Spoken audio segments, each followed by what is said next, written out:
de antecipação. Né? Planejar a gente faz antes, né? Pensando em algo que ainda vai acontecer. Né?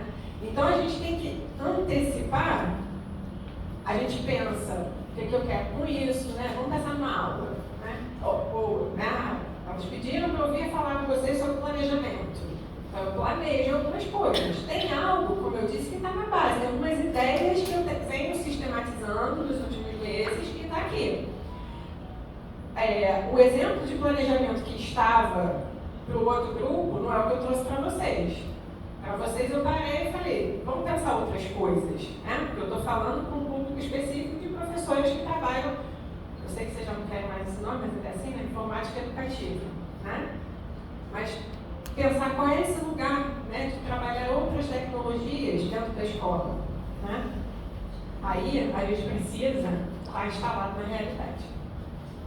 Tá? Esse é um termo que vem de um filósofo espanhol, Julián María, que é discípulo do Ortega y Gasset. Ortega y Gasset tem uma frase conhecida que é sou eu e as minhas circunstâncias. Vocês já ouviram? Né? E aí o Julián María trabalha com essa ideia de instalação na realidade. Né? Quando a gente entende onde é que a gente está, a gente pode viver melhor. A gente pode planejar a nossa vida melhor, né? Buscar os meios de acordo com a realidade que a gente vive. Né? E para mim, cada vez mais eu estou convencida de que isso tem muito a ver com o planejamento e com a nossa prática. Tá? A gente precisa ir desenvolvendo a nossa capacidade de efetivamente olhar para a nossa realidade e saber que realidade é essa. Né? A gente viveu experiências, falo disso com alguma tranquilidade, assim, de formação no ano passado, que a gente percebeu uma grande dificuldade dos profissionais em analisar uma situação real. Por exemplo, somos muito prolixos. A situação é aqui, tem algo pontual, a gente começa a falar de 10 mil coisas, quando a gente se perdeu do que era o pontual naquela situação, que a gente precisava olhar e definir uma estratégia para intervir naquela situação. O professor ele dá nada com isso, né? Porque é de verdade, o nosso fazer envolve muitas coisas. Só que, se a gente pensa em tudo ao mesmo tempo, no fim das contas a gente não está olhando para nada com algum cuidado.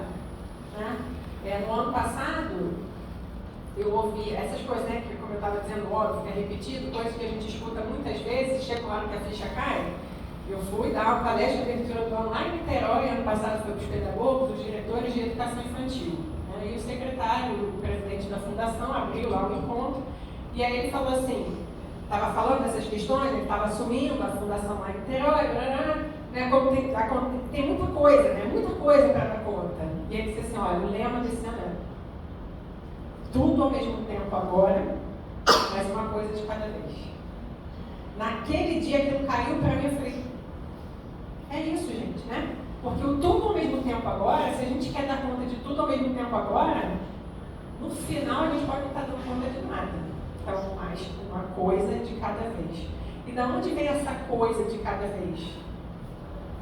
Eu tenho pensado que é da nossa capacidade de analisar a realidade, a circunstância, a situação e definir o que é prioridade naquele momento. Sem perder de vista que tem várias outras coisas que estão interferindo naquela situação, que constituem aquela situação.